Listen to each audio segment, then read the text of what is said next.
0, 1. Let's get Hello started. and welcome to Beyond Top 10 Tennis. My name is Dr. Dr Berge and I'm your host. I am the author of 12 books, a CEO of 13 years, an elite performance coach of over 19 years, having worked with athletes throughout Europe, the United States to Australia.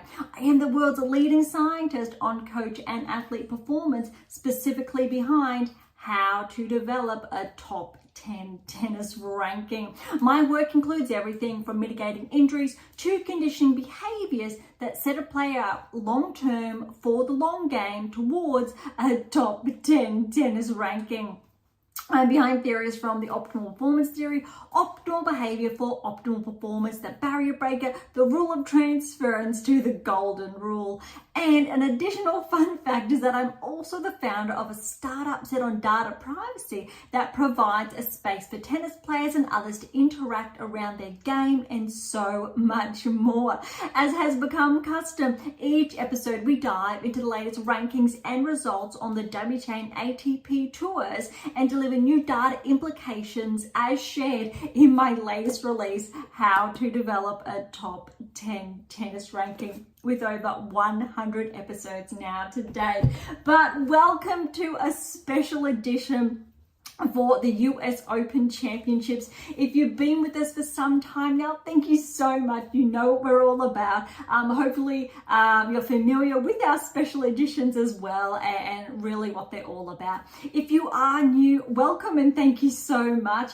We did start essentially these special editions around, I'll say, French Open episode 88, Wimbledon I think was around 100, and now obviously US Open 116, and today's episode is 117. So this is only our second because round 2 is finally over. Believe it or not, the Alcaraz Van de Zandschulp match just wrapped up moments ago. I was holding off until obviously that was completed to be able to share all of essentially the results across days. Well, I guess it is 3 and 4 for all round 2 matches are now done, with all third round matches now set. Really interesting. So we have a lot of, I think, upsets, not so much surprising, because if you did tune into not just last episode, but also the initial episode this week that previewed the US Open, the draws, and we had a look at players, maybe some predictive analytics there around who we were anticipating to peak and players that may drop off given their recent performances and their subsequent results. So I really want to kick today's episode off, dive into the WTA Tour, then we'll do the ATP Tour. No rankings today, just really second round results. We're going to wrap them up, and then we will have a look at the draw and how that's playing out. Because again, recall our previous episode, how I said that this time we are going to have some new round of 16 results. So first timers progressing through to the round of 16. So if you're not familiar, and again, whether it is the 7 keys, the 8th key in how to develop a top 10 tennis ranking, or any of my other text, and I've shared this on multiple occasions, that the round of 16 is absolutely pivotal. It's a really key marker. And noteworthy, players from the likes of Paolini made her maiden round of 16 at Australian Open, and we all know what's happened from there. Kalinske as well, and she's cracked into the top 20. Kostyuk, who's now, I believe, almost inside the top 20 with how her ranking is concerned. Noskova as well progressed past that, and yes, Kostyuk is. And I've also shared, for example, with how players have been tracking this season, that Schneider was one as well, and she was ranked well outside the top 50 at that stage. Alex de Minaur, he's been tracked for the past, let's say, best part of the last 3 seasons, maybe a little bit longer. and how I essentially shared that he would break into the top 10 this season, and it happens. So I love it when the data, it all comes together. Players from Shelton and Paul are predicted to become barrier breakers, why Rune regressed outside the top 10 and why that was a marker. Quarter, for example, why he was still around top 30 and then finally cracked into the top 20. Tiafoe's recent regression, Mazzetti's progression. There's so much there.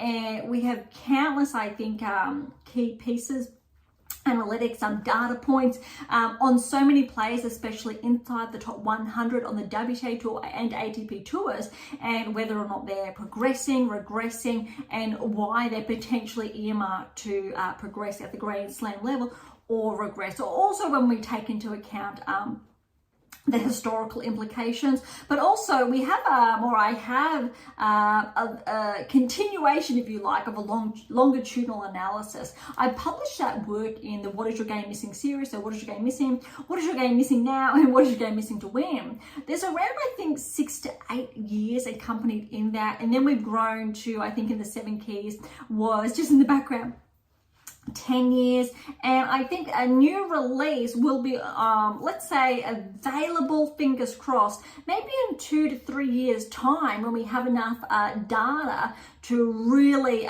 share even more key points. But that's a long way off now. Those of you who again have been tuning in for the last couple of episodes, you're familiar that I am working on my next release, so number 13. It is a lot of work in conjunction, obviously, with sharing these special editions. So fingers crossed it's out at the end of the year before the Australian Open, but time will tell. Okay, let's dive into women's draw. We'll start at the top half of the draw before tracking down. All right, Swiatek and Shibahara. So Shibahara did upset when we're looking at rankings wise, really Saville, but they're both, we'll say, just inside the top 100.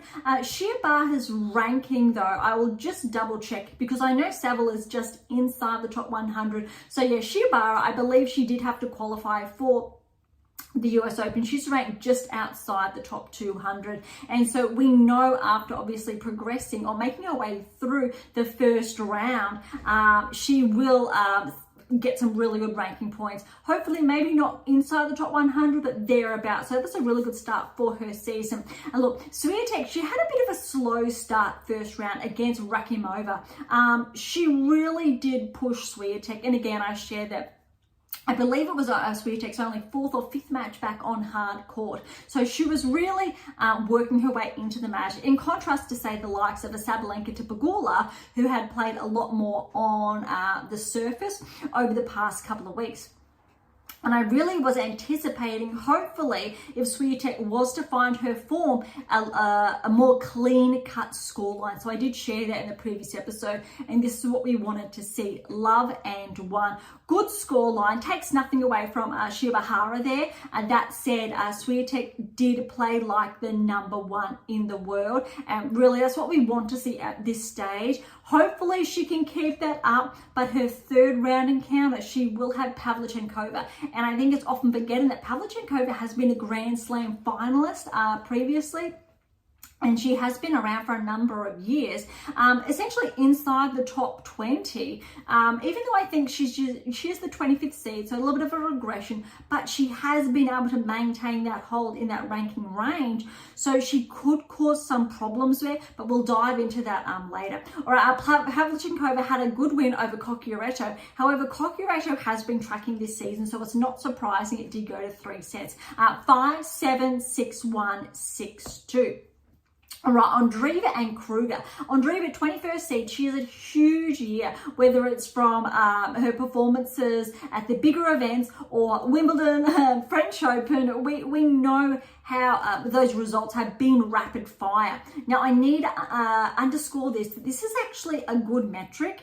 Kruger did get the win. A good metric for Andreeva, though, to take some time back before peaking again too soon. Granted, she's only now 17 years of age, and then she turned 17 this year. So really, she had a lot of good results still at that 16 years of age. So we want that to slow down, maintain maybe that hold inside the top top 30 before peaking again next season, around when she's around 18, 19, similar to what Gorf has done, to allow obviously her body time to recover, but also build that baseline, those foundations before peaking once again. She's already had time off, unfortunately, this year from an injury, so we don't want to set a poor precedent there. Kruger, though, this isn't surprising because Kruger has been, let's say, getting some relatively good wins this season, not necessarily back to back to back, but this is not surprising. And I do believe Kruger, she is an up and comer, so her ranking has been tracking. She's a top 60 player. She's only 20 years of age, so again, not that surprising. Very, very good win for Kruger. She will have, I think, a very tough battle next, but she's had a relatively easy draw. She had a 3-setter, obviously, first round, but she will have Samsonova in the third round. Samsonova, 16th seed. She did get a 3-set win over Buskova and was a little bit more troublesome than potentially anticipated. 3-6, 7-6, 7-1 in that tiebreaker, and 6-3. All right, Dolhide and Irani. And Irani with a very good win, 7-5, 7-5. This is a little bit surprising. Irani, she has been a Grand Slam finalist before. Huge regression in her singles ranking.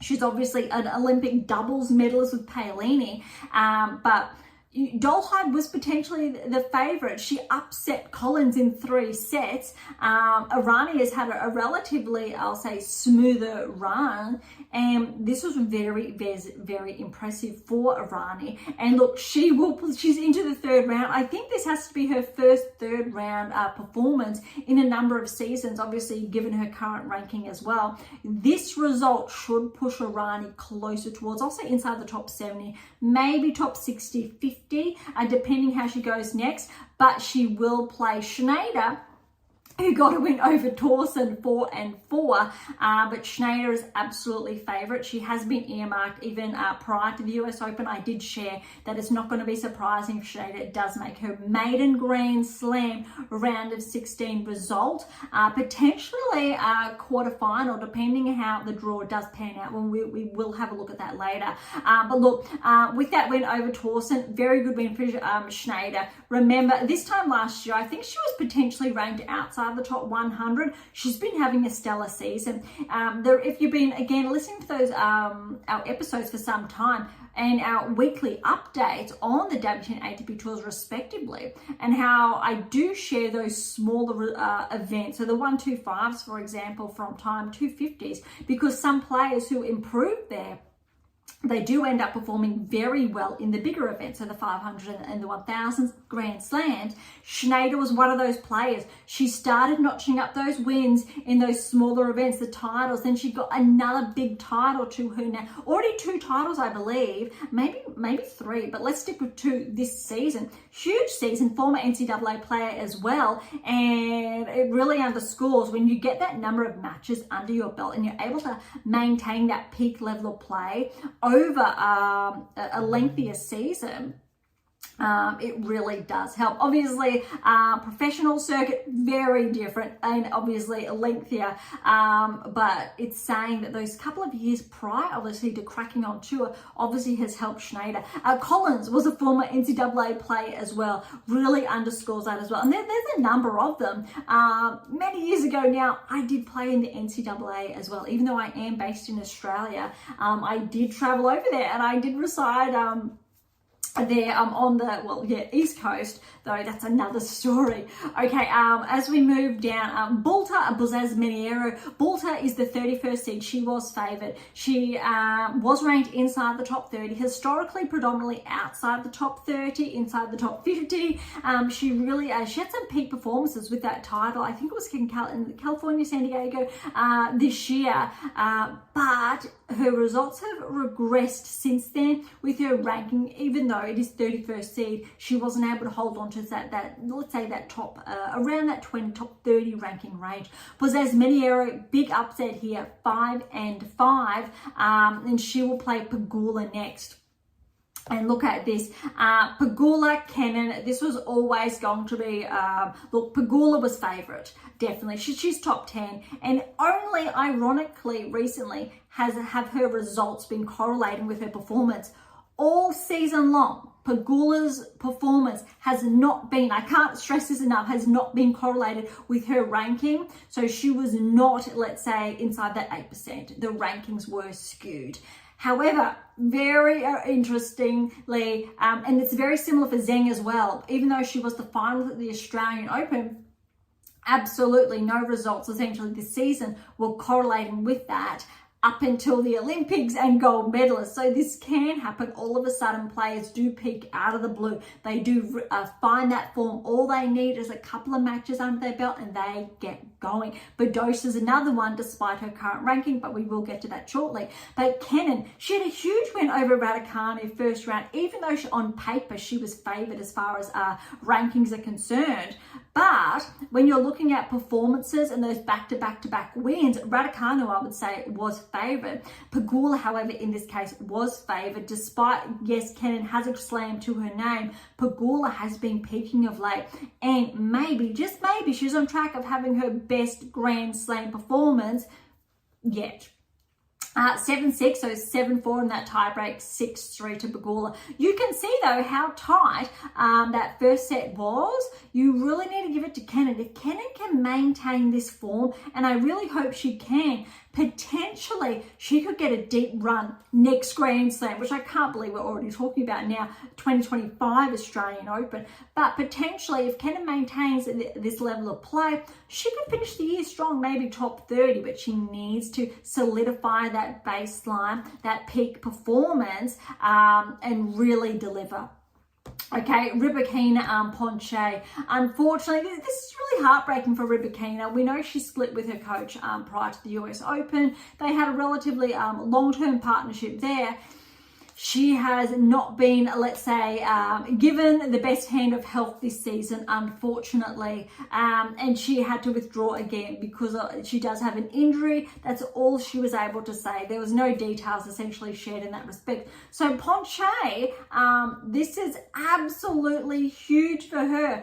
Look, currently she is ranked outside the top 100. She is 143 in the world.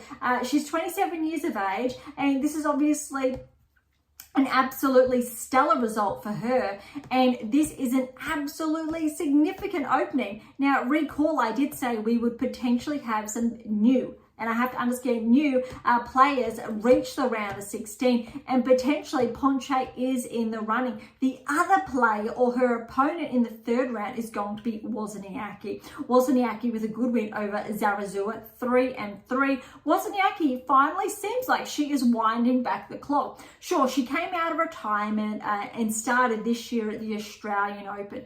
She's had some okay results, predominantly been ranked outside of the top 100 until finally, I think it was around 6 weeks ago, maybe 6 to 8 weeks ago, she cracked back into the top 100 and literally went for around 114 in the world to 70 in the world, just from getting a couple of wins under her belt at the higher level.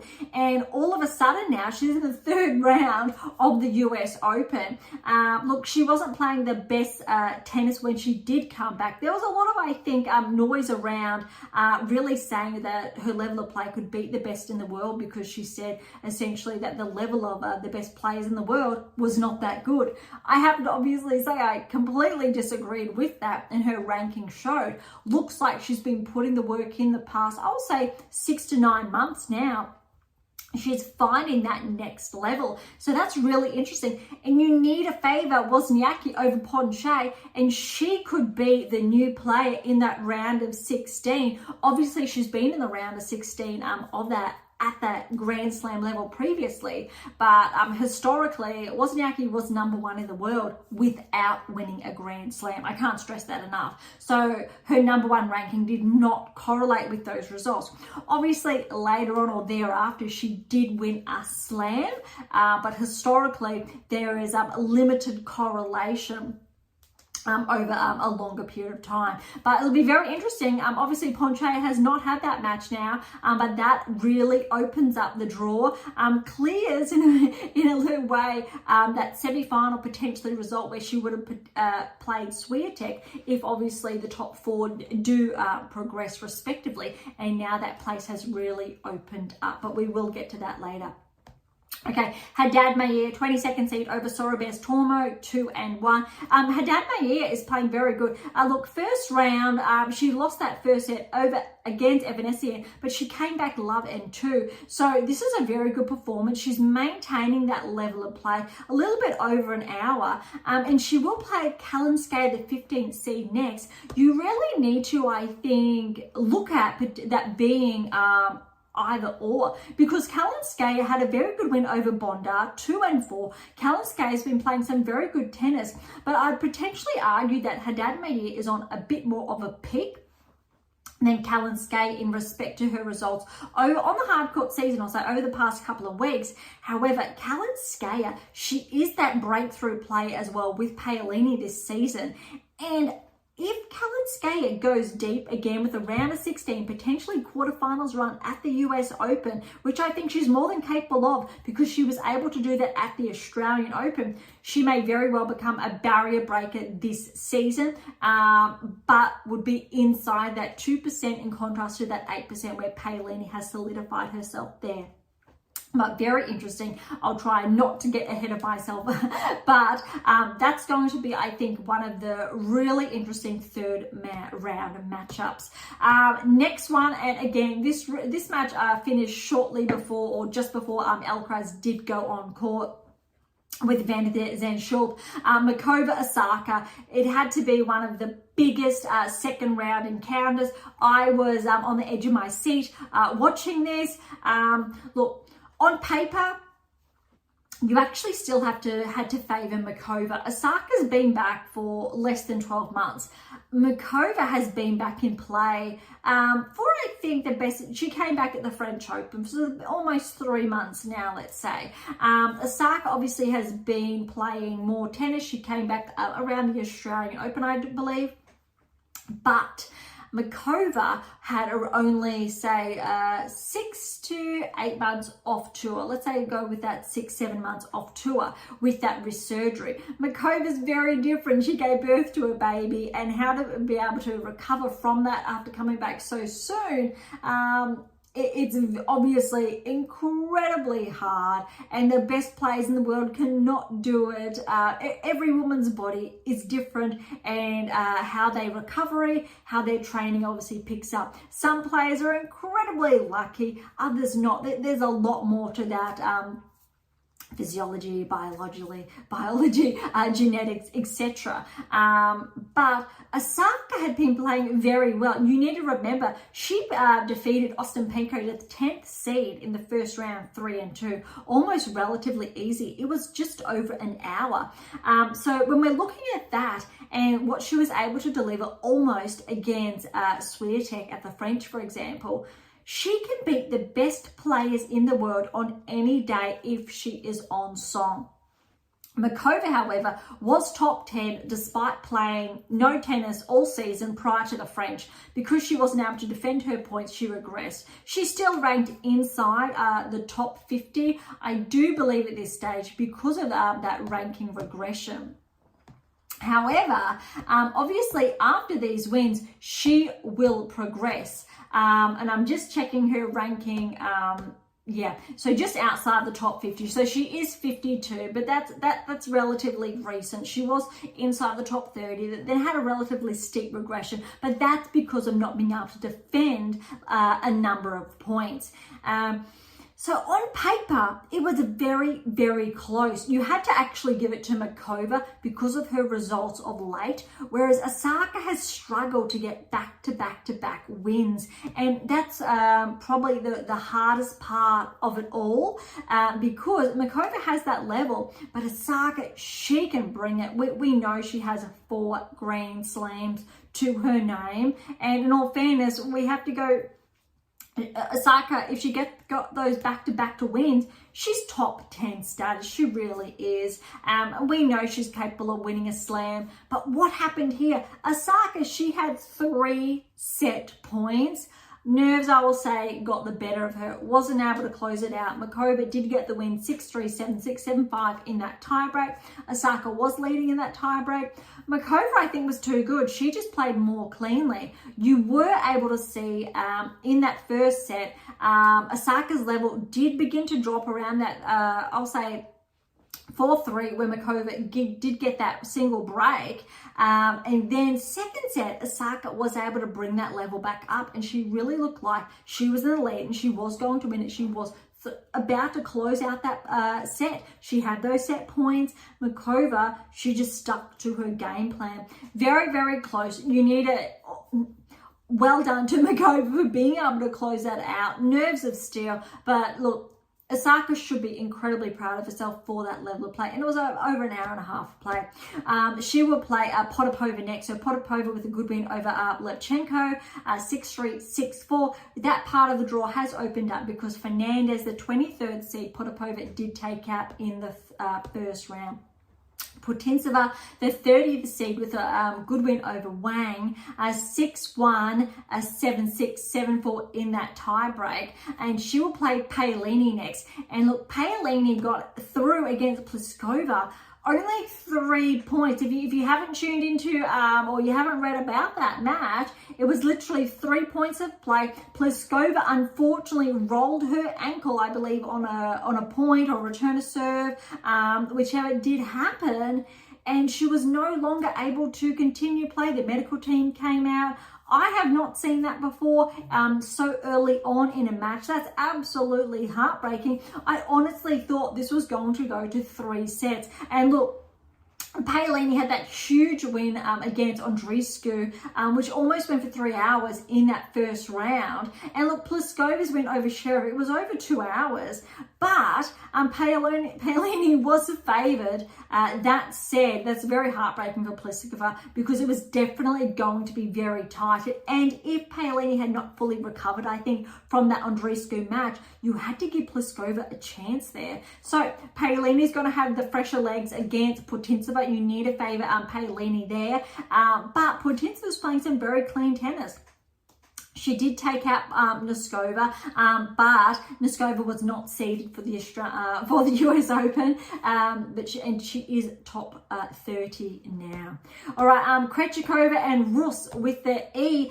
Rus has upset Krejcikova, the 8th seed Wimbledon champion, 6-4, 7-5. Again, if you tuned into our initial special edition episode, this was potentially anticipated that Krejcikova wasn't going to be able to back up those her Grand Slam results at Wimbledon with that title, purely because of her level of play. And historically, we know she's won the French before and she's won Wimbledon. We haven't really seen the same level of results on hard court. I'm sure she is more than capable of that. But again, she's had a lot of tennis under her belt. So this is not that shocking, but a huge win for Rus here, 6-4, 7-5.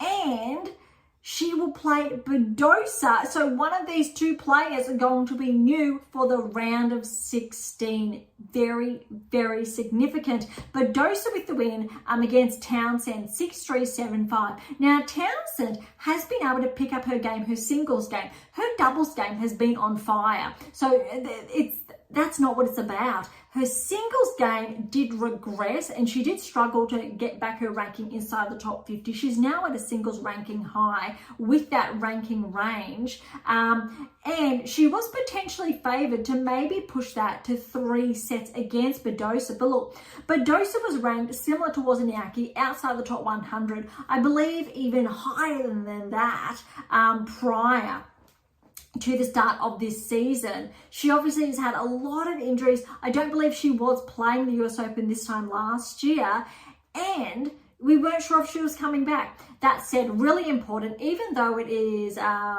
shared quite often that Badosa has been as high as number 2 in the world, her performance or her results did not correlate with that ranking, and I can't stress that enough. Badosa was maybe just inside the top 10. More likely her performance correlated as a top 20 player, and I can't again stress that enough. Really important, because she was not going deep in Grand Slams. Her results were not quarters, semis, let alone finals of Grand Slams for that key ranking range. Really, really important, especially when you have the top 4 players in the world with Grand Slams to their name. Really, really important.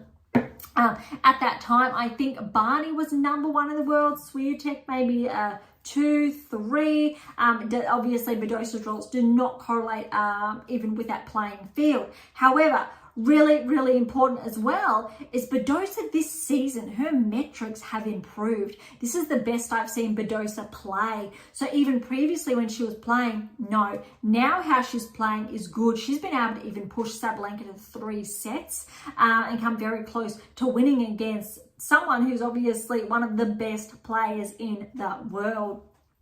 Especially on hard court, being the defending Australian Open champion. So Badosa, Rus, this draw has opened up with Krejcikova out for Badosa, I would argue, to track towards the quarterfinals. And I think or believe this may very well be her first potential progression to a round of 16 at a Grand Slam, let alone a maiden quarterfinal at a Grand Slam, which would be absolutely huge given the past year that she's had with those injuries. Okay, Azarenka, very good win over Boral, 6-1, 6-4. After that first round match, it did go to 3. She lost obviously that first set, then 1-1 against Stratobastiva. But Azarenka, Boral was so clean, 1-4. We know Azarenka, I do believe she's won the US Open previously. We know that she's won the Australian Open on multiple occasions.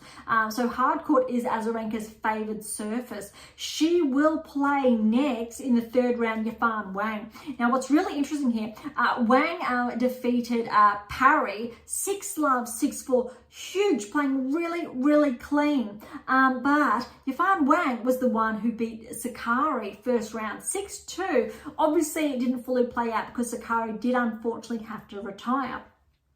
Parry had a very close first round encounter against Wang, just the initial there. So that was very, very tight, 2 tie breaks. But what's really interesting is at the Australian Open, I'm not sure what round it was, let's say 2nd, 3rd round-ish, Yafan Wang played Zheng, Qinwen Zheng, the Australian Open finalist.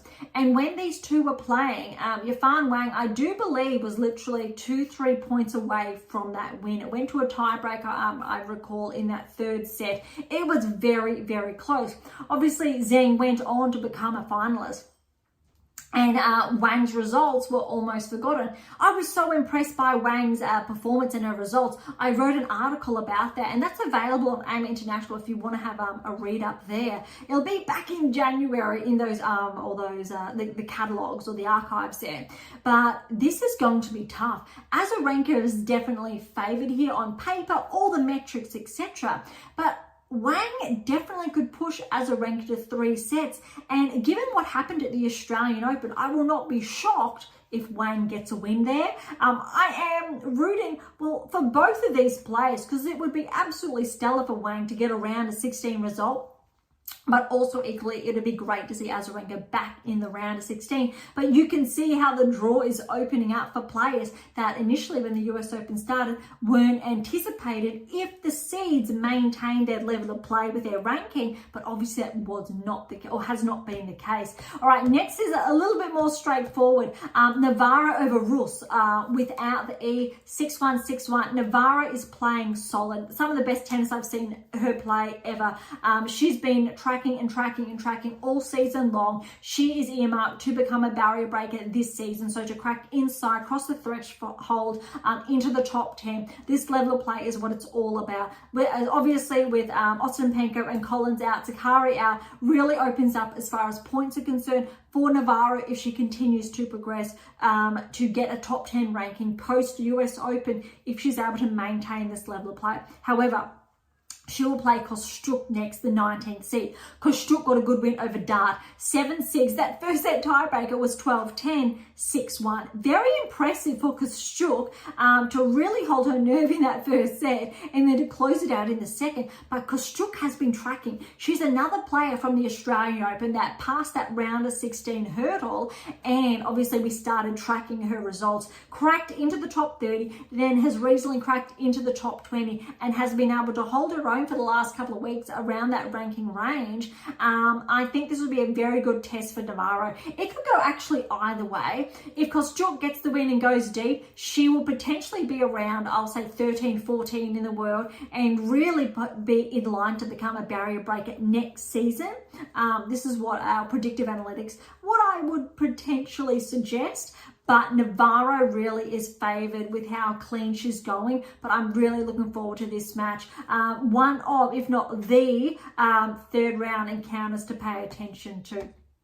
All right, we're almost there. Svitolina, Kalinina. Svitolina, very good match. 6-1, 6-2. She'll play Gauff. Now, Gauff got the win over Maria, 6-4, 6-love. Especially that second set. A little bit tight in that, I'll say that first set. Maria really did deliver. And she got a clean first round win against Sierra, 2-3. So not that surprising. But Gauff really picked up her game in that second set. So Gauff, Svitolina, third round. That is another blockbuster. That is huge. That could be a semi-final. 2 years ago, it would have been a semi-final. Obviously, literally before Wimbledon, Svitolina was ranked inside the top 20. If she was able to defend those points at Wimbledon, she most likely would be inside the top 15 right now, but unfortunately her ranking did slightly regress. She is the 27th seed. I would love to see Svitolina back inside the top 10. I know she's capable of that level of play. Gauff, however, she's dangerous. Very, very dangerous, I think, especially with these matches she's been getting under her belt and that level of play. Okay, next half of the draw, or the bottom, here we go. Zheng and Andreeva, Erica Andreeva. So, Erica Andreeva just cracked inside the top 100 a couple of weeks ago, but she got a couple of wins under her belt, and so now she's ranked roughly around inside the top 70, I believe. And look at this first set, a 6-7, and Andreeva won that first set 7-3. Really, really good performance from Erica, so the older sister of Mira. Zheng, however, did come back 6-1, 6-2 in the second and third respectively. She's probably favoured at this stage because her quarter of the draw really has opened up to track towards the quarterfinals. It really has, I think, delivered. We know draws favour some players over others, and this is Zheng's probably best chance over, say, the Wimbledon and French, where she didn't necessarily deliver, but also after that Olympic gold, I would say she has a lot of confidence, and she could maybe replicate those results from Australia, although I would say at this stage around a 16 quarterfinals, but we'll have a look at the draw shortly. She will play Nijmegen next. Nijmegen got a win over Uchijima, 6-4, 6-love, but that's another section of the draw that is relatively open. Okay, Vekic, good win over Minen, 7-5, 6-1. I think Vekic is going into the US Open quite underrated. She'll play Stearns next. So Peyton got a good win over Kazakhina, the 12th seed, 6-1, 7-6, 7-3 in that tiebreak. And again, this section of the draw has now opened up, so Vekic is definitely favoured there. But I believe Peyton has a title already to her name this season. So if that is the case, Vekic, I think this is going to be a tight match. It'll be very interesting to see how clean Vekic is able to play, if she's able to amp up that level of play, or if Stearns gets a breakthrough round of 16 result. Either way, for either of those players, a round of 16 result is going to be very, very impressive. All right, Keys and Joint, 6-4, 6-love to Keys. Maya, the Aussie. She's still, I believe she's 19 years of age, but that's a very good, I say result against Keys, taking it to 6-4, but 6-love, second set to Keys, too good. She'll play Mertens next, and Mertens, 33rd seed, got a win over Tomljanovic, 6-3, 6-2. I will correct what I said past episode where I thought there was just the one Aussie that progressed through to the second round, but no, we had two with Joy and obviously Tomljanovic. Tomljanovic's season on tour. She's only come back, I think, this season after some time away because of injuries. Great to see Tomljanovic back, but obviously Mertens was too good there. Keys and Mertens, that's going to be a very interesting one as well. Alexandrova, the 29th seed over Jovic, 4-6, 6-4, 7-5. Alexandrova will play Sabalenka next. Sabalenka with a very good win over Bronzetti, 6-3, 6-1. I think that scoreline speaks for itself. It went for just 1 minute over 1 hour. Very impressive. Sabalenka's playing very clean. She obviously is on track to probably more likely make the quarters before it gets a little bit too, I'll say, some rough waters. But Sabalenka is playing very cleanly. However, I don't want to write Alexandrova off. 29th seed, and she could cause some issues there. All right, let's have a look at the draw before we track on over to the men's side. Swiatek, Pavlyuchenkova over next. That is going to be a very big test for Swiatek, although you need to obviously favour Swiatek there. Samsonova, Kruger, yes. All right, so when we're looking at it, fourth round, round of 16, potentially we'll see Swiatek and Samsonova. Samsonova has beaten Swiatek this season, so very important for Swiatek to keep upping that ante there. Irani and Schneider next. So Irani, she's getting some very good wins, but if we're looking at seedings, we will see Schneider and Pegula in the fourth round. That is going to be huge, round of 16 there. And potentially, if we're looking at seeds alone, Pegula and Swiatek for the quarterfinal, that will be very impressive and a huge, I think, run for Pegula if she's able to progress that far. But she will need to overcome Schneider in the round of 16, and that will be a very big test. Okay, as we drop down, this is a section of the draw that has very, very much opened up with Rybakina out, which is very, very significant, and Ostapenko out, and a number of the other seeds. So we have Ponche here instead of Rybakina. Now, if, let's say, Wozniacki does progress to the round of 16, she will have to play the winner of Haddad Mayer and Kalinskaya. If we're looking at seeds alone, Kalinskaya is on track to make the quarterfinals. Very, very significant there. And more likely than not, if we're looking at seeds alone, we'll play Paolini. However, if Paolini progresses to the round of 16, she needs to get past Putintseva first. She will play the winner of Potapova and Makova. You need to favour Makova with how she played against Osaka. That was huge. And so if Makova, that is a very tough round of 16 for Paolini. That she has had a very hard draw. Andreescu, a Grand Slam champion. Pliskova, very lucky there, but a Grand Slam finalist, former world number 1. And then potentially Makova round of 16, who is a Grand Slam finalist, former top 10 player, but she needs to get past Putintseva first. If any player has the harder draw, it really is in the earlier rounds, Paolini without a doubt. But without Rybakina, the draw's really opened up for, I will say, Kalinskaya and Wozniacki. Both of those players, round of 16 potentially, and quarterfinal berth. It just goes to show when players drop off, anything can happen. And we are going to have some very new, this time anyway, for the 2024 season, round of 16 results for some players and maiden quarter-final results as well. All right, the bottom half of the draw has a very, very much opened up as well because Krejcikova is out, which is very, very significant there. So Gauff is actually in that quarter. Gauff has a straight run here on paper to the semi-finals. It does not get, I will say, easier than that. However, all seeds are still standing as far as the third round is concerned. I don't think any other section has all seeds remaining. So that's correct. And I'm looking through the draw. No, one other section does, and that is Sabalenka's section. although it's going to look a little bit more different. We'll get to that shortly. But Gorf has a tricky test next. But look, Rus with the E, Badosa. So Badosa's favoured to get that round of 16 result. Azarenka, if we go on seeds alone, Badosa, Azarenka almost potentially quarterfinals. If Badosa and Azarenka both get through, that'll be a huge round of 16, probably the biggest round of 16 matchup.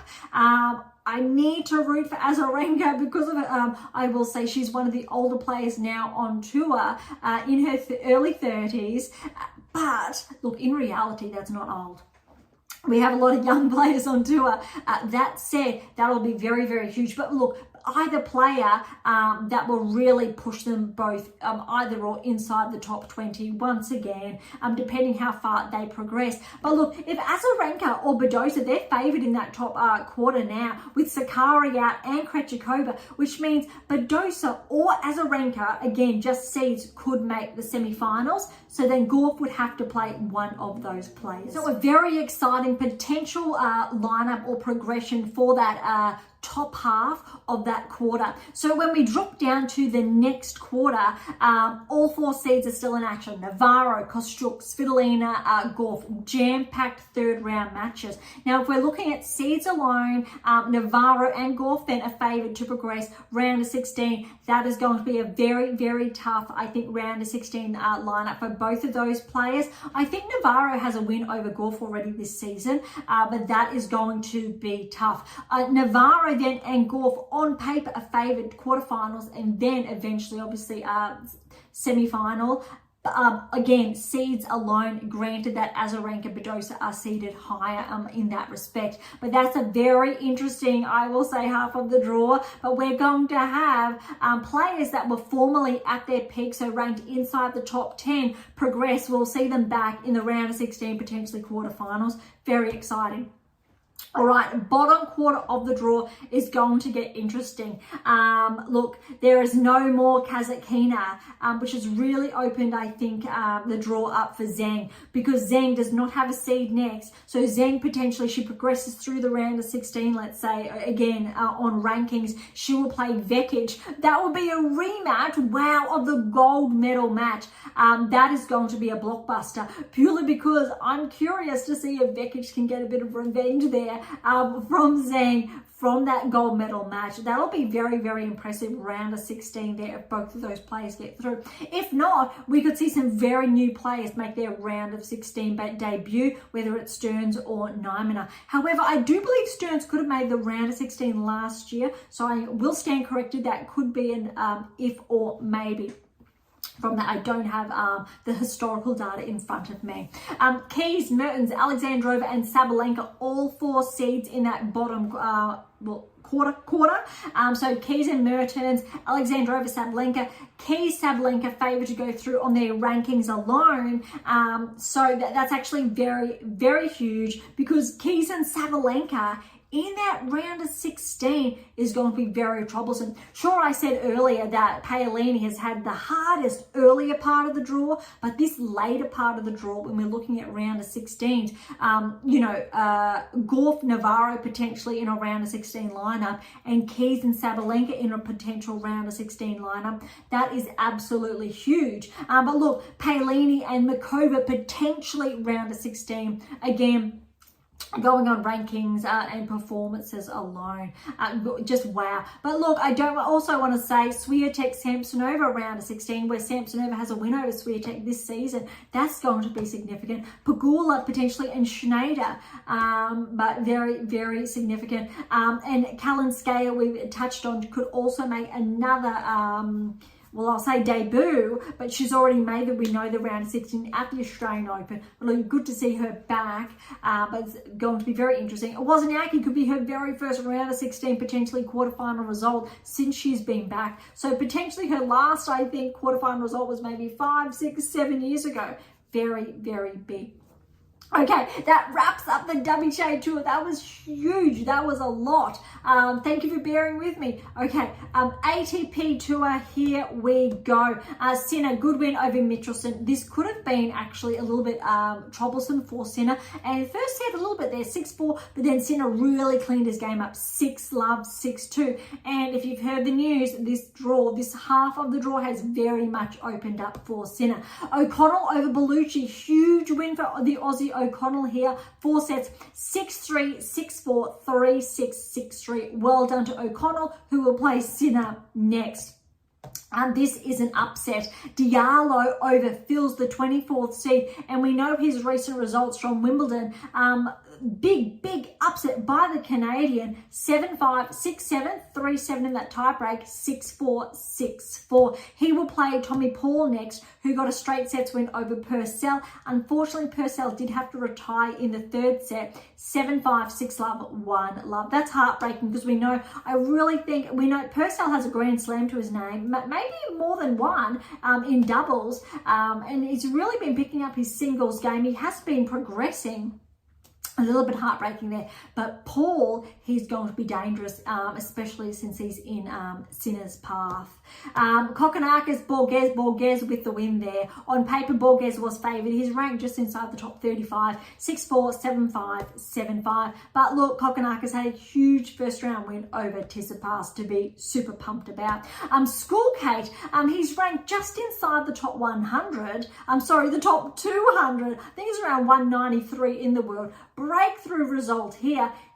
Very good win first round over Daniel. Menzik upset Ogul Elisame first round in straight sets. Now Menzik is that up and comer he has been tracking this season. He's currently 65 in the world and he is only 18 years of age. Menzik is definitely tracked with tracking inside, I will say, the next 6 to 12 months to be ranked inside the top 20. He definitely has the tools and the metrics. He needs to fine tune them. But it may happen sooner rather than later because Menzik will have an unseeded player in the third round against Borges. And Borges on paper, as far as rankings are concerned, is favoured, but you never know with the 18-year-old. Very, very impressive. But first, Menzik, School Kate, 5 sets. This was so tight. It was heartbreaking for the Aussie because this was a breakthrough. If he got that win, it would have been huge for his ranking. His ranking will progress, probably not quite inside the top 100, but thereabouts, which is still a huge leap if you're ranked just inside the top 200. 6-7, 4-6, 2-6, 6-2, 7-6, 7-5, 7-6, 10-3. It was 2 sets apiece. Both of them had won a tiebreak each and a set 6-2 each, if you are following.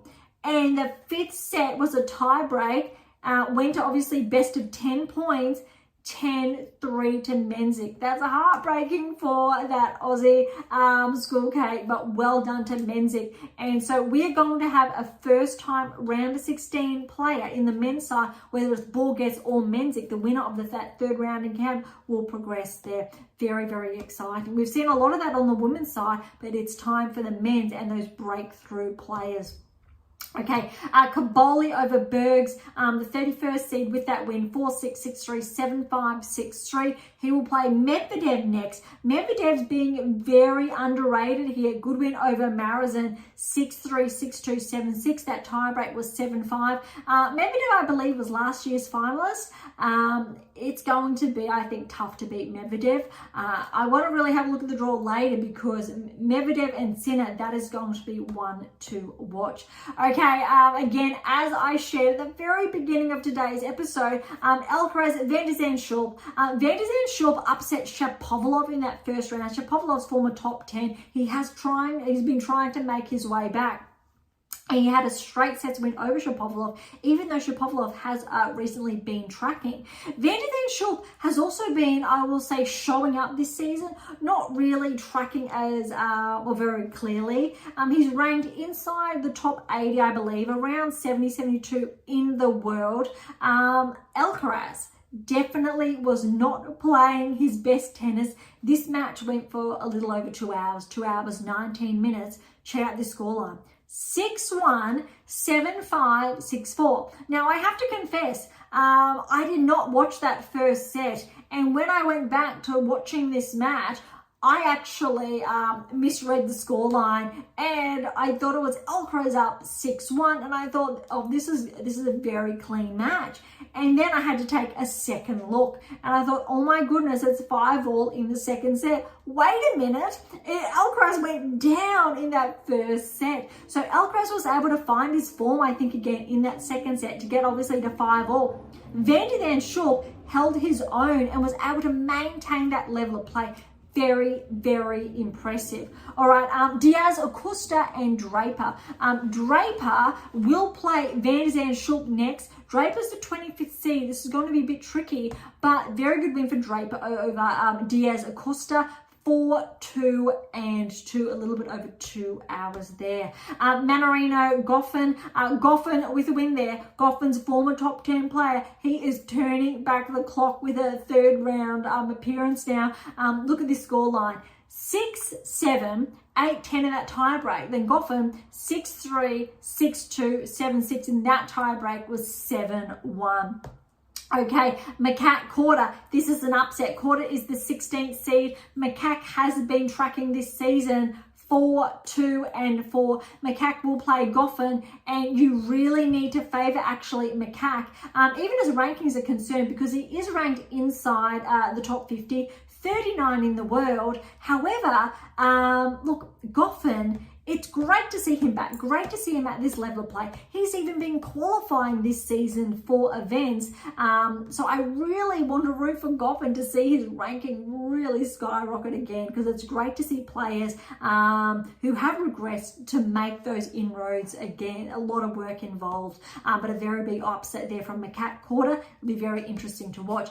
Dimonor over Virtanen, 7-5, 6-1, 7-6, 7-3 in that tiebreak there. Well done to Alex. Alex is definitely on track to make the quarterfinals, all going well. However, he has a very, very tricky third round match against Dan Evans.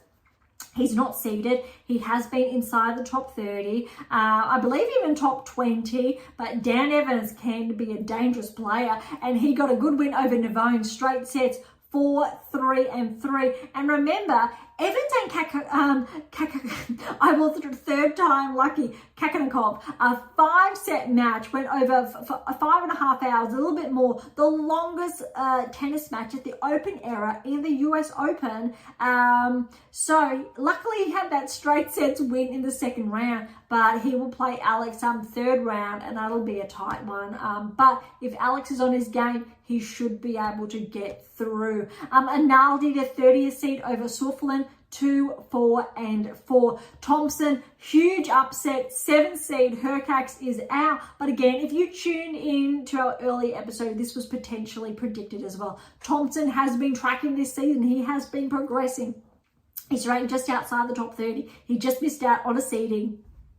He's playing some very, very good tennis. Thompson, he will play, the scoreline against Hercax, 7-6, 7-2, 6-1, 7-5. Huge win for Thompson. I believe it has to be potentially Thompson's biggest win of his career. He will play Analdi next. And I really need to give Thompson a chance to make his maiden round of 16 result at a Grand Slam. Either way, it's going to be very huge for both of those players, either one that progresses through to the round of 16. Ruud and Monfils, this almost lived up to a 5-setter. But Ruud is actually still in action. A little bit surprising, but very good for Casper there. But Monfils almost 6-4, 6-2, 2-6, 7-6, 7-3 in that fourth set tiebreaker, just under 3 hours. You always want to really root for it. Monfils, he's a former top 10 player. He was inside the top 20 for such a long time. His rankings only recently, let's say in the last 12 months, regressed, but he's still around that top 50 or thereabouts ranking range, but very good one for Rudd. Rudd is on track for a very good round of 16 berth. He will play Shang next, unseeded. Shang with a good win, straight sets over Carabel's Baena, 6-2, 6-3, 7-6, 7-2 in that tiebreak. Noteworthy is that Shang defeated Bublik in 5 sets here, so that seed is gone for Rudd. So you really need to favour Rudd for the win there. Humbert and Comasana, another upset. Comasana has upset Humbert, the 17th seed, 5-7, 6-4, 6-4, 6-4. Comasana, though, has been tracking this season with some surprising wins under his belt. So that's not that shocking win over Humbert, especially 4 tight sets. He will, however, play Fritz next. Have to favour Fritz, especially on hard. Mind you, Fritz had a stellar grass court season. Fritz Berrettini, Fritz got the win there. 6-3, 7-6, 7-1. 6-1. That was huge. A little bit over 2 hours. Was potentially anticipating it to go longer, but Fritz played some really tight tennis, and Berrettini's level really did drop in that third set. A little bit disappointing, but Berrettini, his ranking has been tracking. He's even got titles to his name this season. So I'm sure we're going to see Berrettini back, ideally inside the top 40, top 30 within the next 12 months if he maintains these results and he continues to track. But well done to Fritz. Fritz is on track to break back into the top 10. He was ranked inside the top 10 at the beginning of the year, but he's just regressed outside. But with these type of results, looks like he is on track to become a barrier breaker shortly thereafter the US Open if he continues with these results. Nakashima, good win over Kazuks. 4-4-2, and Nakashima was the one who took out Rudd, the 15th seed in the first round. He will play Mazzetti next, and Mazzetti over Kekmanovic in 5 sets for the 18th seed. 3-6, 6-4, 6-4, 2-6, 7-5. 3 hours and 47 minutes that match. Obviously not as long as that, the longest match at 5 hours, I think, was 35 minutes. But Mazzetti Nakashima, I really want to favour actually Nakashima here. Nakashima could cause some problems with the home crowd behind him. And Mazzetti's had a big season. Not too sure how he's going to continue to track. But look, on paper, Mazzetti's favoured. However, I really want to give Nakashima a shot to progress and have that breakthrough result for that round of 16 berth.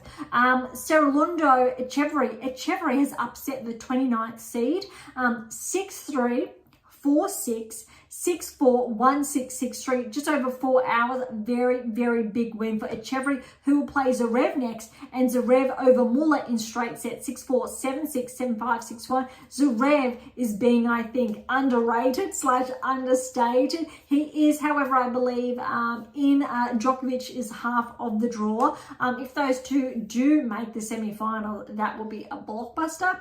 But both Zverev and Medvedev are very underrated, I think, this US Open. And I did share that in our previous episode, but he's playing relatively cleanly. Rublev over Rinderknech, that did go to 5 sets. Rublev had to come back from 2 sets to love down. Look at this scoreline, 4-6, 5-7, then 6-1, 6-2, 6-2. So really, Rinderknech held his game and was able to perform for the best part of those 2 sets.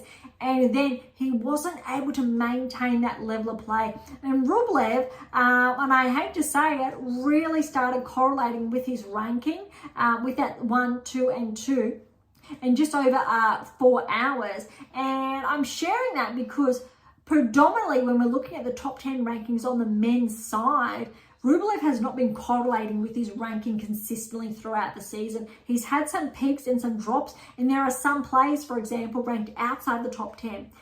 Fritz and Paul, for example, who have been outperforming Rublev when we're looking at the greater metrics, and also Rublev's, I'll say, on-court behaviour. but he has been keeping his cool, I do believe, and Rublev is on track potentially to have his best Grand Slam result yet. He will play Lecheka, the 32nd seed in the third round. Lecheka with a 5-set win over Kruger, 6-7, so 5-7 in that first set tiebreak. Love 6. So Kruger took the second set 6-love over Lecheka, was up 2 sets to love, Kruger was, and then Lecheka came back to win the next 3 sets, 6-4, 6-4, 7-5. That is, yes, very significant there. All right, Greek and Sport over Baez, the 21st seed, 6-1, 2-love. Baez unfortunately did have to retire there. Who will play Dimitrov next? Dimitrov is also very underrated at this stage of the US Open. He had a very clean first round match against Jaquet, and now he's taken out the Aussie Hijikata, who has been tracking this season. He's on a career high ranking, 6-1, 6-1, 7-6. So Rinky came back to play really and deliver. I'll say his peak performances in that third set, but Dimitrov was just too good, and that tiebreak was 7-4. All right, Shelton Bautista Agut. Shelton's too good. He played really solid against Thiem first round. Very good against Bautista Agut, 6-3, 6-4, 6-4. He will play Tiafoe, and I have shared the blockbuster round 3 matches on the women's side. This has to be the biggest on the men's side, third round encounter. Shelton, Tiafoe, that could be a final. That could be, let's say, a 500, 1,000 final. But a third round is because Tiafoe's ranking has regressed, and he does like delivering at the US Open.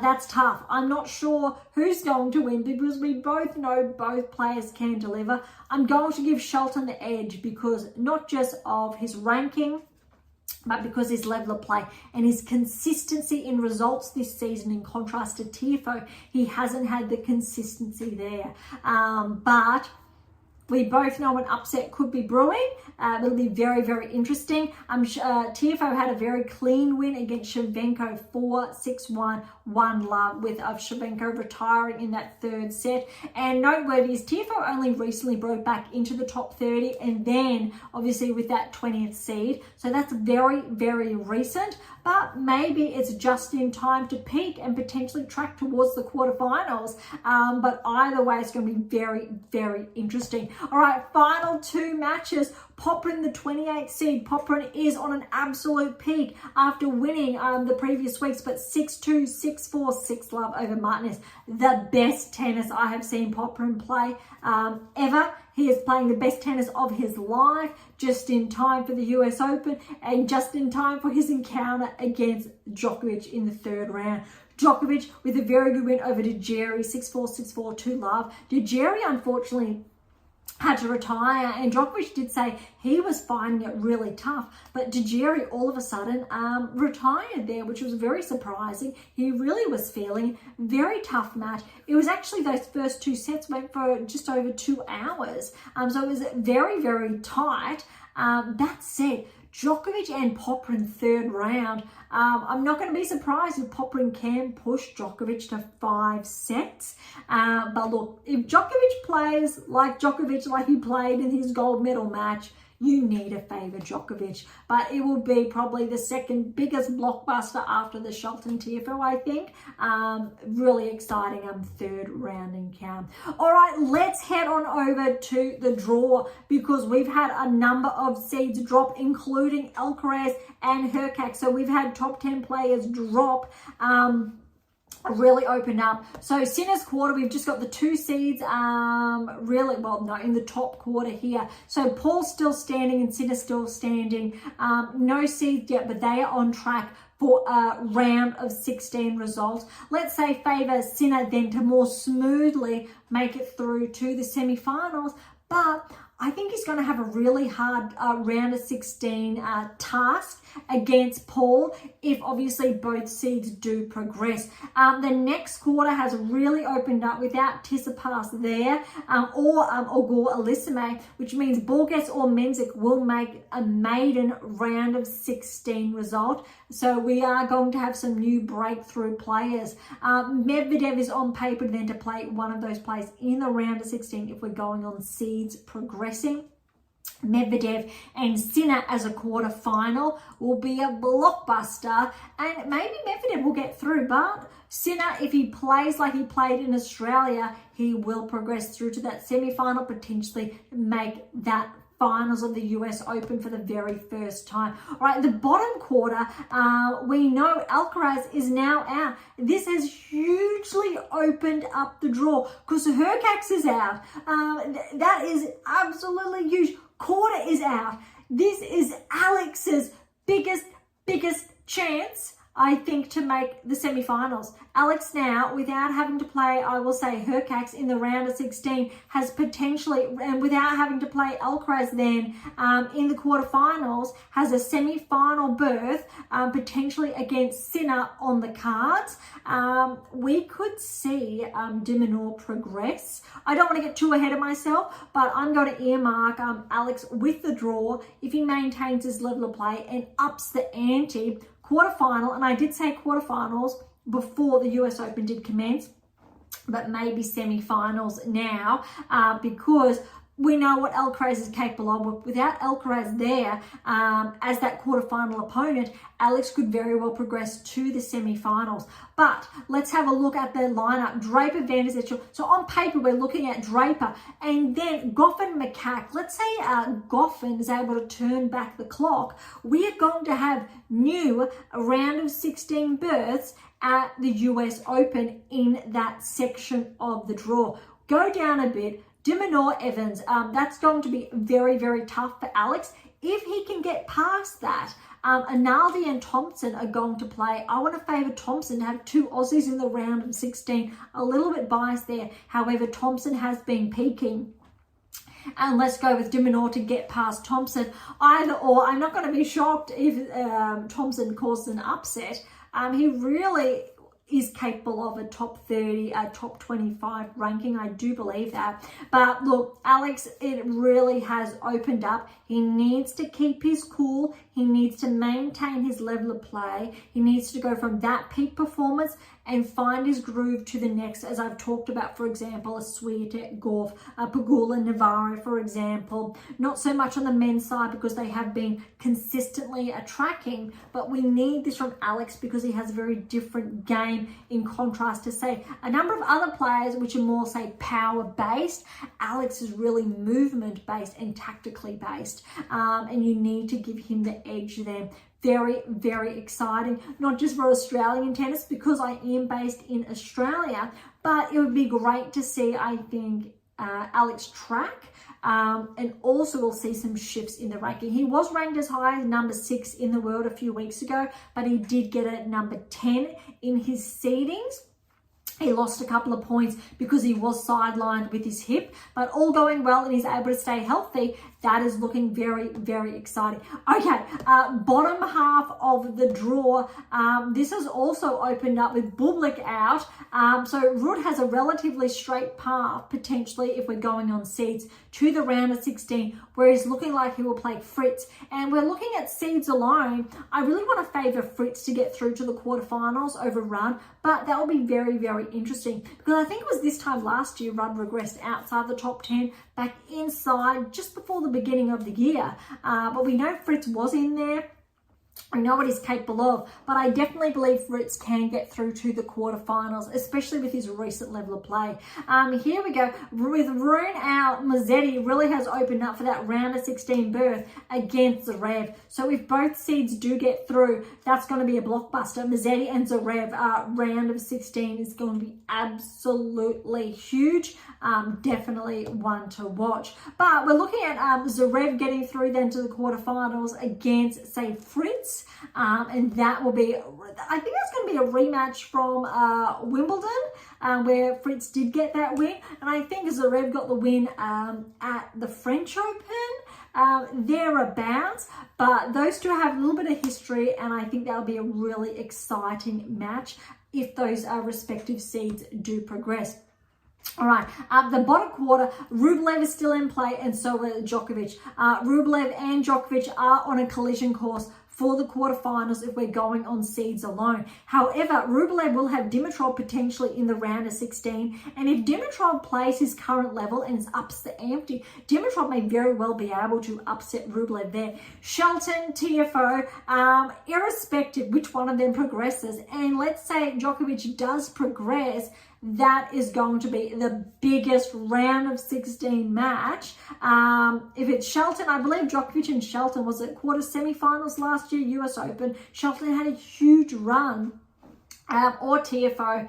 It is going to be big. And for argument's sake, we could favour Shelton or TFO against Djokovic, but the winner would have to actually play then Dimitrov or Rublev potentially. And just maybe one of those players could make their semi-final, I'll say debut, if it is the case that Shelton, or he'll defend those points. But that is really, really interesting, that quarter. Okay, that really wraps up, I think, today. We'll wait till those third round matches are all complete before getting back with the third round results and what's in store for those round of 16. And obviously, as the US Open continues, we can refine and fine-tune those results, the key data implications, and who's looking like they're tracking, and the blockbuster matches essentially ahead. Schedule play, yes, it's out, but look, we've already touched on the big, really, I think, intense matches for round 3. There's definitely going to be some upsets by all accounts. We're going to have some seeds obviously go through. It's probably 50-50 when you really look at the seeds that have dropped and those that have been progressing, but very, very interesting nonetheless. All right, thank you so much for tuning in today.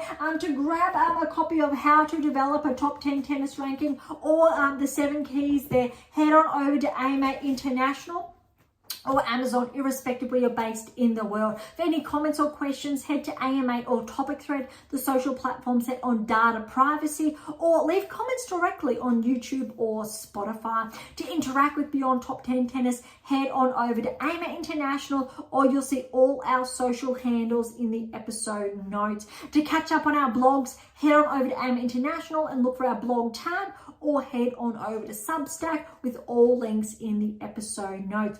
For something different, head on over to Pink Octopus Books, where my fictional release is just in the background there. For something left to feel, visit Spruik for some random posts. Would love your feedback. And of course, if you enjoyed today's episode, please subscribe, like, share, and all of the above would be absolutely phenomenal. For those of you who are interested, we do have scholarships available on AIM International, as well as options to work with me exclusively to optimize your performance and to nudge you closer towards that top 10 tennis ranking. So don't be shy and come and say hi. On that note, thank you so much for listening. I am so incredibly grateful. I am your host, Dr. Ashley Morgan Berge, and this is Beyond Top 10 Tennis, and I'll see you next time.